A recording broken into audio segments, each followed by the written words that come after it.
Hi guys, I'm Vince from Posture Prime. Welcome to the channel where I help you get your posture and overall health back on track. So let's get at it. Okay, so today we have Clinton, and what we're going to do is we're going to do a full body scan to work on his posture and see what it's like. So I'm going to take you through what I do with every client that comes into me.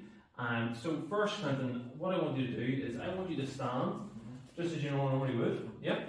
I just want you to look forward. What I'm looking for is, initially, I'm looking from his feet, knees, hips, shoulders and head. So the first thing that I want to pan out is height of his shoulders. If there's any difference in shoulder height, because that can also dictate where the pelvis is at. So what I'm looking for is, you're going to see that I see that shoulder sitting slightly higher than that one. But I want to know, is it the difference in shoulder height coming from here, or is it the pelvis that is offset? If the pelvis is up, it'll lift up the shoulders. So what I'm going to do is put my thumbs on his hips to see where the pelvis is at. So I'm going to apply my thumbs here, looking for his pelvis and his hip bones, and to see if my two thumbs line up. So my thumbs here, yep, they line up. So I know his whole pelvis is good. So I know that the shoulder height is coming from this particular muscle quite tight. Okay, so the next thing what I want to do is I want to analyse his feet to see what it looks like. Now, I'm going to do a wee test on him, and this is a great test. I'm going to have him not looking down at his feet. Okay, so Clinton, I don't want you to look down at your feet, but what I want you to do is I want you to straighten your feet, but without looking down at them, straighten them to where you feel they're pointing forward. Yeah. Yeah, okay. Without looking down at them, would you swear your feet are pointing forward? Yeah? Yeah. Yeah, yeah. Because it's all with feet. Okay, now I want you to look down at your feet and see where they're at. So they're off. So you can see the left one's kicking out and the right one's kicking out. The knees tend to be angled out like that. So whenever he's walking forward, the foot's going that way, and this other foot's going that way, and they're like maybe 10 to 2. And the thing is, it puts a serious torque and strain on the inside of the knees, because the knees is designed to go forward and back, like a hinge joint. But if this foot's going there, it'll wear the inside of the knee joint, but also open hip up and put pressure on everything. So we want to try to get everything realigned again. So, Clinton, I want you to now, looking down at the feet, straighten them up, so you can use your eyes.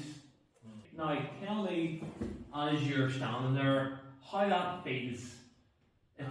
It feels like I'm really, absolutely, yeah. So he's going to feel like it's really pigeon-toed in, and you would swear like they're in, because even though you know that they're straight, no one can tell you difference because they feel like they're way too far in. Yeah.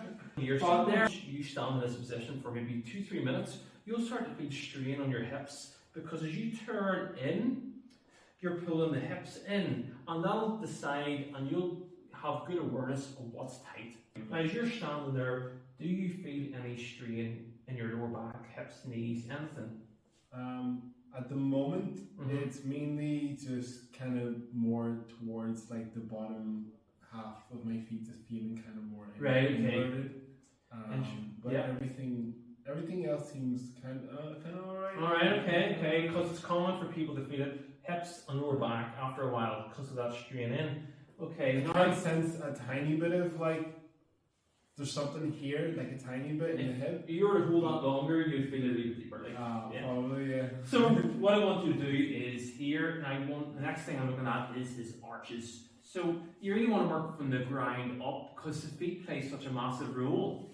So you can see that his arches are falling in slightly. So what I'm going to get him to do is to put the weight onto this outside of the feet, and that'll help to engage the arches. So Clinton, I want you to push towards the outside of your feet. Now if you look down, do you see that you're bringing an arch up? Yeah. Yeah. And you want that.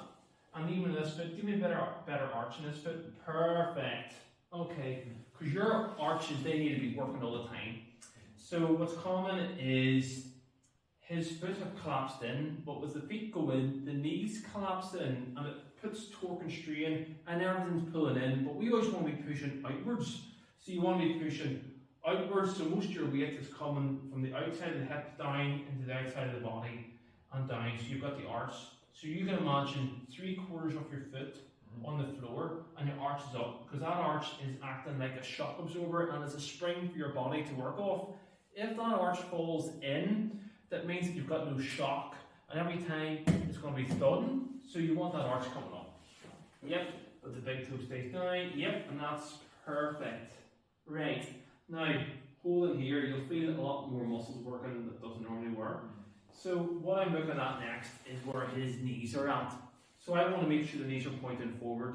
Now, they are pointing forward, which is pretty good. Sometimes you might need to turn the knee in or out. So working from there up, everything's aligning up through. And you can see everything's good. So from there, we're going to get a look at the side of the body. I'm going to analyse that to see what it looks like.